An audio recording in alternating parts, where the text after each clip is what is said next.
I am once again coming dangerously close to looking like I know what I'm doing. I know you're like able to. You got it to fade in and fade out. All that type of stuff. I was getting it to work. I was getting it to work for a change of pace. Hello. How are you today? We got one person so far. Cool. Well, we'll have hundreds more by the end of the week. Oh, although we're only going to be here for the next half an hour or so. Give or take. It is Monday. It's 8 o'clock. And if it's Monday at 8 o'clock, then it's Mighty Monkey's Nerd World Weekly. And I am your host, Luke Skywalker. Nice to see you. Nice to see you. With me, as always, is my favorite twin sister, Jody. Cinnamon buns. Cinnamon buns. Going over to the comments section. Ooh, now we got 3. We have people watching, and Peter is on board. Hi, Peter. Hola, kids. Tanya, did you change your hair? It looks cool. Thank you. Tanya got a perm. I did. It's been 13 years since I've gotten a perm, and I just wanted some life to it.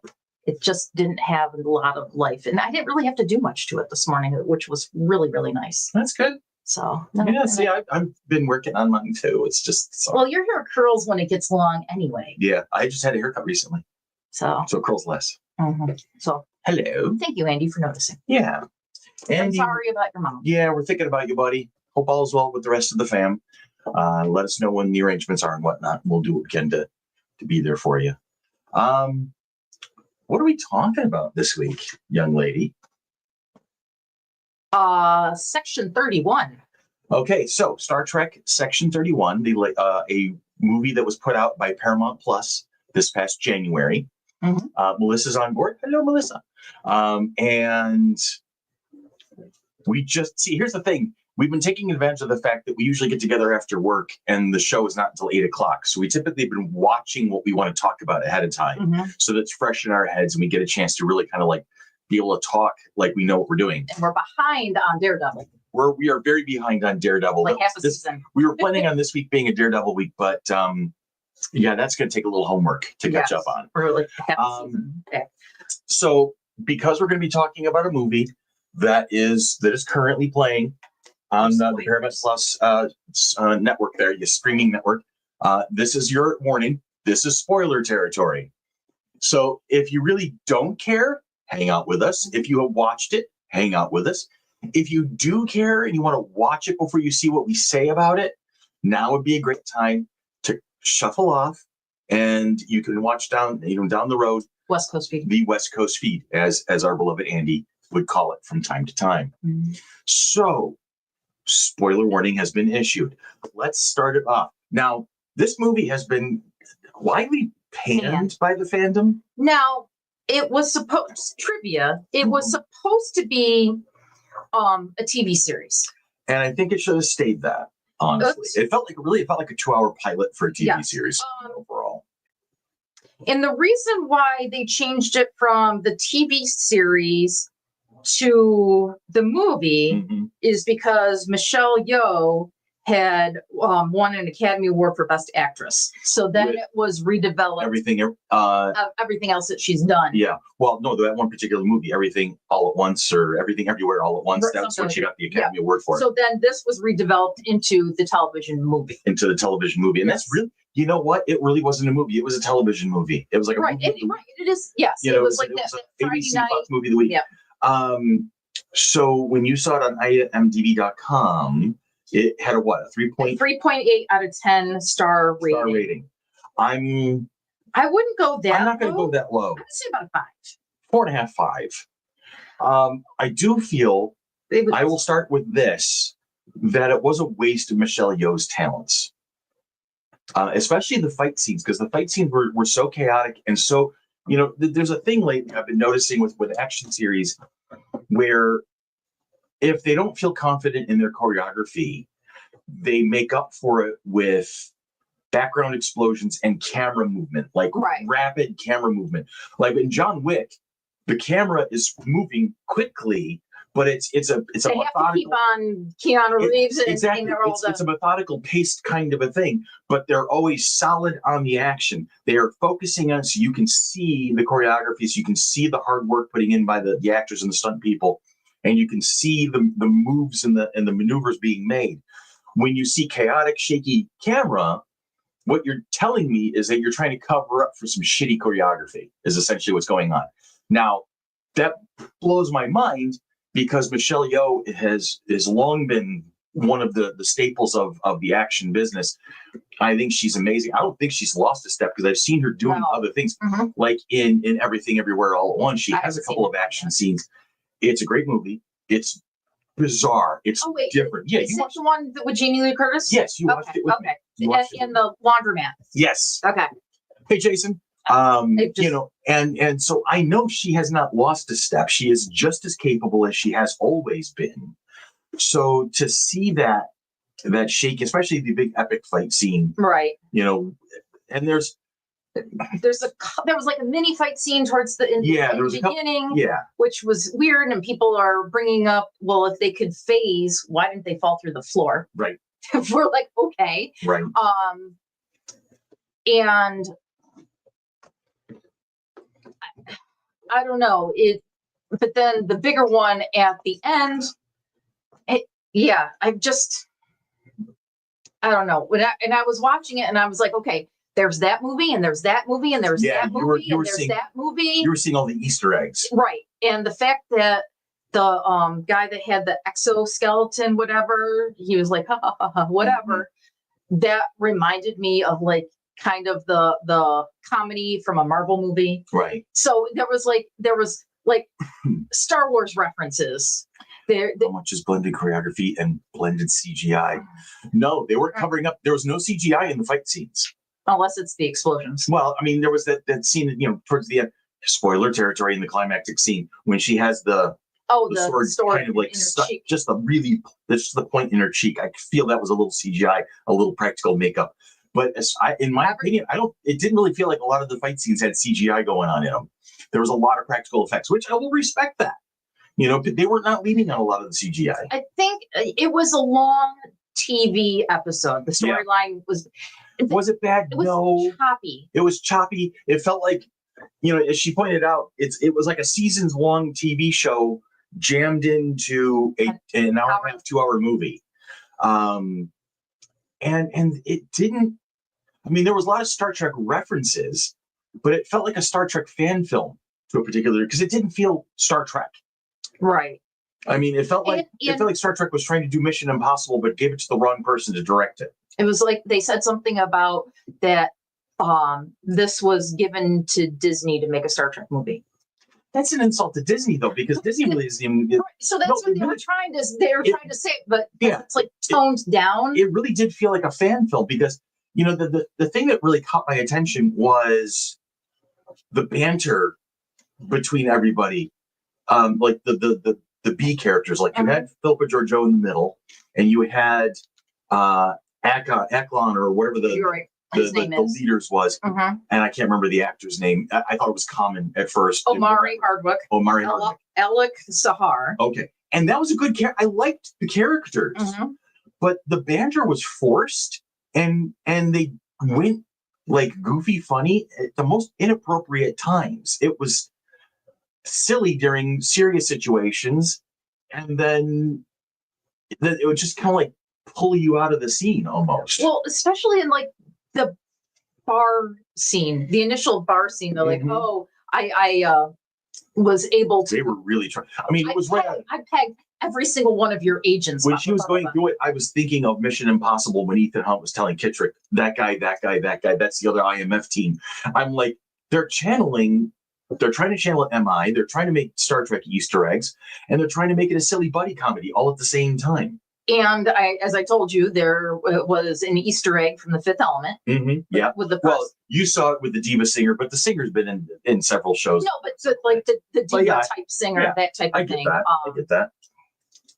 So I don't know. I mean, It did set up the background character. I mean, if you've been watching Star Trek Discovery and at all, and it was never as bad as a lot of people would have you believe, but you would have encountered the Philippa Georgiou character, so you would have gotten all the backstory. So you didn't need to have watched all of that to watch Section 31. It kind of gave you a hint of it, but it would have helped. Mhm. It's not mandatory, but it would have helped. And so they kind of like shuffled it together. Okay, here you go. Boom. This explains something. There was a couple of flashback moments that were like, all right, I didn't need that explanation. I'm kind of understanding what's going on here. You didn't need to kind of clue me in on that. But I think that helped say me that I haven't seen Discovery. Mm-hmm. So I didn't know the back history of her. But I was able to call it when she said, "I'm sorry" at the beginning of the movie. Right. And I'm like, ooh, what'd she do to him? Yeah. But so I was like, in the back of my mind, I'm like, oh, called it there. And then later on, when they introduced the big bad evil or the big bad evil guy, you're like, saw it coming. And the antagonist to Michelle Yeoh's protagonist type thing. Right. I'm just like, ooh, yep, that was whatever. Right. I'm not going to totally spoil it, but I mean, honestly, you could see there's a lot of things you could see coming, but I think what we could see it coming because we're so used to seeing all this stuff. Literature majors. Right. And we've seen a lot. We're like, okay, called it. That's that trope and that's that trope. And we've done all those podcasts that were like, okay, how many different tropes can you see in one movie? I haven't said it enough. I've said it a couple times already, just in the past 12 minutes. I'm just going to stick to it. It's Star Trek. Somebody tried to make Mission Impossible type Star Trek and weave in a buddy comedy, buddy cop comedy at the same time. And it wasn't, the two mains, what was his name again? Amari. Yeah. Amari and Michelle Yeoh's characters, they were the only ones that were kind of like serious and had some banter back and forth. That made sense. That felt right for the scene as two obvious enemies were trying to get to know each other. To try to work together to solve a problem. And the rest of the supporting cast, they introduced a Rachel Garrett, which we'll talk about that in a moment. That was a massive Easter egg just in that one character alone, that character existing. Quasi, was versatile, but gimmicky. And Kef and Zeph. And then the Fuzz and Fez, they were like the same character almost, and one was kind of done up as what was I can't, like Tom Cruise in the Battle for Yesterday or whatever the hell that was, the one where he time loops with Emily Blunt, because he's constantly Day After Tomorrow. Thank you, because he's constantly in that suit, that one guy. But they were, that's the thing is they weren't serious when they needed them to be. And then when it was okay for them to be not serious, it was just silly. It was like, all right, guys, come on. And it's not like it was. Here's the thing: bad writing. That's when it boiled us down. Carrie Fisher. They needed a Carrie Fisher. Yeah. Absolutely needed. And I mean, I don't know if because it was initially supposed to be a television series that they had to tweak the writing in order to fit it as a movie in an hour and a half long. Whereas this San, the antagonist, he could have been spread throughout. Throughout this whole, like if they went with a season, he could have been their Khan, so to speak. Right. There's a lot of potential here. Taking the idea of making Section 31 TV series and making it a Mission Impossible kind of a thing. I get that vibe. I get that vibe. I really do. I understand that application of it. But when you lace in the silly writing, the cheesy writing, and the weird banter between the characters, it's like that's where it threw it for me. And I was, and it was funny because I even said, like, in the first scene, I'm watching this, And I'm like, oh God, that's just, and then I even stopped myself. I said, I am prejudging this thing based on the press. I need to stop. And you said, check your brain at the door. Right. And I did, but as I'm watching this thing, 10 out of 10, nope, 9, okay, now we're done 7, now we're done. I'm 4.5 out of 10. Yeah. Now Peter's saying, so you wouldn't recommend it? No, I wouldn't recommend it. If you want to be a completist, yes, and just watch from Discovery up until whatever, right. It but if you have a Paramount Plus account and nothing to do on an evening and about an hour and a half or so to kill, grab a beer or whatever your favorite alcohol, fold some laundry, talk to the kids, play with the dog. Don't take it seriously, and don't think you're going to be in for the greatest piece of Star Trek ever written. It's just not going to be there for you on that one. No. I am disappointed because I have such love and admiration for Michelle Yeoh, and I do feel like she was wasted in this one. But I will tell you, the costumes and special effects, the sets, everything was amazing because it was the visual because it happens before the original series.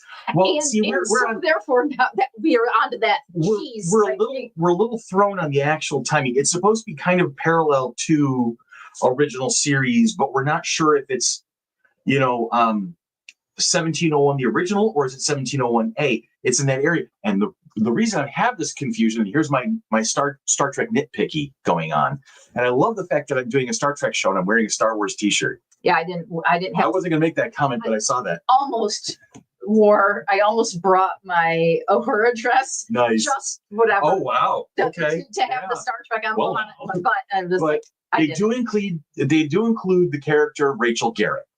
Now, why is that important? For some of you who have watched TNG on a regular basis and love the big episodes of Star Trek: The Next Generation, you will remember yesterday's Enterprise, the episode where the Enterprise D meets a timeward flung Enterprise C, 1701, the Ambassador class Enterprise C, captained by Rachel Garrett. Okay, so it's the same person. Mm-hmm. And it's supposed to be earlier in her career when she's with Section 31 as the Starfleet liaison. And she's a lieutenant commander at the end. And so she's on her, and she makes references to, I want to be captain. I want to be captain. I am a senior science officer that wants to be captain. Yes. And so, if you're in the know, you will know that Rachel Garrett will become the captain of an Enterprise down the road. She will also die in battle versus the Romulans, but that's another story entirely. But that's where it throws it off for me, because you have this young woman who becomes captain. Captains are usually in their 40s or 50s in Star Trek lore, with the exception of Captain Kirk, because everybody made such a big deal about him getting captain so young. And now she's a lieutenant, so I'm figuring she's in her 20s. That's getting like a good 20 to 30 years, but that means you have to get all the way through Enterprise A, all the way through Enterprise B, which supposedly had a long career, and into Enterprise C. So that's throwing me off in terms of timing. But that's me. I am a Star Trek nitpicker because I do like a lot of the minutia. I like talking about starship classes and their time frames and their design theories and whatnot. That's the thing I love to get into. So I get stuck in shit like that, and it may not actually be important at all. I will concede that. And he was looking for ships in regards to the space station that they were on. So he was looking for little ships that he would recognize in order to figure out how big that space station was. And it was big. It looked huge. And you have a lot of different ships and independent ships and cruisers and cargo ships and stuff like that all around it. But I'm like, I can't judge the size of this thing because I don't recognize any of these ships. I can't, there's not a Constitution class or an Excelsior class sitting next to it or a Miranda class sitting next to it. So I have no scope of scale. It's definitely and it was driving me nuts. It's definitely smaller than a Death Star, but I think it's on par with a Star Destroyer. What? Potentially. The space station? I'm thinking it's got to be larger than Deep Space Nine. Oh, yeah. That would be a thing. Yes, it definitely looked bigger than Deep Space Nine. It was really cool. And it was really cool at the end. The special effects were top notch, which I'm used to from Star Trek Studios these days. The effects, the set pieces, the costuming was all really beautiful. It really was beautifully done. And that's why I'm not dipping down lower than 4.5 out of 10. The story was weak. It had so much potential and was just weak. The characters were fluffy chewy. They weren't really, I couldn't get into a lot of them. I wanted to know more. I wanted to see more. You know, I wanted to see Rachel Garrett being more than just the stick in the mud Starfleet liaison who, for some reason, I'm a science officer. who by the end of the movie is like, I have to embrace my inner chaos goblin. What? You know, Michelle Yeoh says, like, okay, when they introduced the lieutenant, she's like, oh, okay, you're the chaos goblin, right? Type thing. So she makes. She's like, oh, no, she got offended by that. Because she's like, science is just chaos, controlled chaos. So, right. But it's not. It doesn't have like memorable lines. I'm like, yeah, I can remember those couple ones because they're the ones that like stick out at you. Yeah, but they're not to the. This was the not like this was the anti-Tombstone. Like half of Tombstone is the most quotable movie on the planet. I'm your Huckleberry. Yeah, exactly. Princess Bride, the most quotable movie on the planet, second to Tombstone, or maybe first to Tombstone. We'll have that debate someday. Or even Star Wars. Or any Star Wars movie. But this one, you couldn't remember it. And that's our opinion. Yeah. Other people could love it. Yeah. So, but everything on IMDb is getting it's low. Yeah, 3.8 is what it got. Now, I will concede that a lot of that 3.8 were critic bombs, right? People just wanted to dash it because it wasn't what they wanted. But I think rightfully so, it was not the most quality effort in Star Trek that I have seen. I would actually, you ready for this, kids? I would rank Star Trek 5 higher than Section 31. Okay, so figure that one out. Just something on here. It says, seriously, I had high hopes for this movie, but it was a complete waste of time. Unlikable characters, bad acting, and in my eyes, complete opposite of what Section 31 was about. Yes. I love all things Trek, but this was embarrassing to watch. It really should have been taken a lot more seriously. Once you get past the lens flares, the set designs and the style are quite good. There wasn't that much lens flare. But it all comes back to the plot, and I know I said it before, but the characters, they just ruined me. The seriously bad Irish accent, he's like, why? Definitely a rushed idea, pushed through while we wait for a new series of Strange New Worlds. Avoid, please. And that's just one review from January. Yeah. And that's a good one. That actually works for me. So no, I would not recommend it. Like I said, if you had nothing else better to do, take it in as background noise. There's some fun moments in it, I guess. But it's just, and if you really needed to know what they tried to cover, go with it. But yep, this one says 3 stars for the occasional special effects. And this is a lot for us. Usually, you and I do not vote something down. We try to find something good about it. So they're like not doing any spoilers, whatever. Having said all that, but as we said before, if you have absolutely nothing to do, and this person says absolutely nothing, then why not put this on whilst you end up playing on your phone instead? Right. What was I doing during? You're playing. Well, I do that all the time. I multitask. Even on your favorite like high impact movies, you sit there playing on your phone because your ADD goes nuts. Unless I'm actually in the movie theater, because then it's away. Well, yes, because you have to put your phone away. Be nice to your neighbors. But yes. Don't like Section 31, try Star Trek Renegades. I did. I couldn't get into it, John. Star Trek Renegades is a fan film, essentially. But the cool part about it is they actually got Nichelle Nichols and Walter Koenig to reprise their respective original series characters as like elder versions of themselves.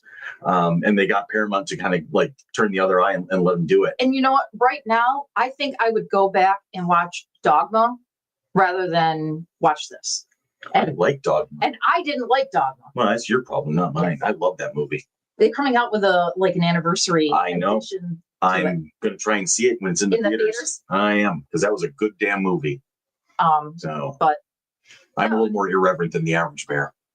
So, although I do feel bad that Pope Francis passed away. He was really a decent dude. He was a very decent man. And he did the Easter blessing yesterday and rode around in the Pope-mobile. He must have known he was in trouble, that, and so he decided he was more about service than he was a cerebral. Well, he had pneumonia. No, it wasn't the pneumonia. It was a cerebral stroke or something. I haven't heard that. He ended up going into a coma. That was actually in that later this afternoon. I haven't heard that term in a long time. Cerebral hemorrhage. Yeah, so it was something along those lines. It had nothing to do with his pneumonia and his lung condition. Anyway, Andrew's like, we're going to Dogma? We're going to try. It depends on when it comes out in the theaters. You're going to look again? Yep. Anyway, I'm going to wrap up the show while you do that. I'll see when it is. So I'm going to see The Accountant too on Saturday. I heard that was coming out. I just saw the one the other day. I rewatched it about 2 weeks ago, and then Sean rewatched it when I said that I was Your rewatching. movie buddy. What's going on here? I don't know. Movies upcoming, coming soon. Let's see. I don't know when it's coming. Well, you could just. I could have just Googled Google Dogma re-release. All right. Anyway, I'm going to say my goodnight. Oh, look at that. June 2nd. June 2nd. That sounds familiar. I actually might be. No, because June 4th, I'm leaving for out of town for a couple of days. That's the more important thing. So I probably won't be worried about seeing Dogma. It happens. Have you watched the new Doctor Who episode? I have not. No, neither have I. I am planning on hunkering down when I have some time. That's a laugh these days. But I will probably be doing that this weekend, quite honestly. With a couple of episodes, I'll just binge whatever's out at that moment in time. I'm looking forward to it. I'm hearing, you know what's funny is I'm actually more excited to see Doctor Who because how many people have been just panning it and just not getting it. It's because the commentary I hear is so like arbitrarily negative. Like people just want to go ahead and just piss on it for their own amusement these days. So that's making me more excited. It's probably a good season. So I like the first episode. You like the first episode? I like the first episode that I've seen the Christmas episode, and that's really all I've looked at lately. I watched last week's episode, not just this past Saturday, but Tyler and I watched the. So I'll binge it all pretty soon. Anyway, friends, we're gonna try and go for Daredevil next week. And we gotta do a lot of watching. How many episodes do we have? I think haven't we gone through like 4? There's only 4 more. I thought it was an 8 episode season. There it is. So what's next week? The 28th? James Gunn's DC Universe prediction. Yeah, we still need more time. We're gonna have to figure that out. Let's take a crack at getting ready for Daredevil. Okay. You know, if we watch an episode a night for the next couple of nights, we should be in good. And then we can do 2 episodes because they're short. We can do 2 episodes before show on Monday. So even if we just get 2 in the next couple of days, we'll get 2. We can still do review like we usually do. And then we might have to hold off on that until people will see it. Yeah, until Andy Jr. took that into account. So all right. Yeah, we've got this on, and he always makes clear this is a suggestion. It's not because he updated it because we both canceled last week. Exactly. But we're stuck in the minutia so much that we have to be like, no, we have to adhere to the schedule. But we love our Andys. Both of them have been incredibly helpful in getting the next few weeks of content set up, and we appreciate that. So anyway, that's the news from Lake Wobegon, my friends. It's great to see you all. I hope you're all doing well.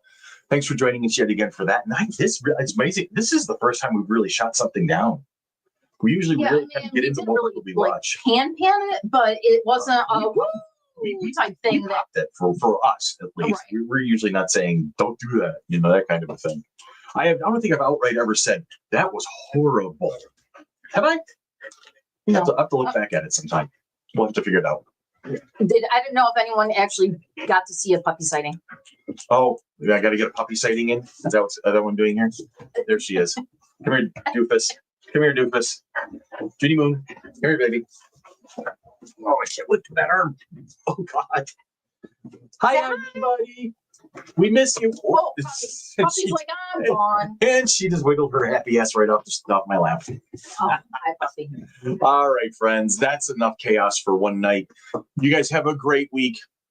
Have a safe week. And we'll talk to you again next week.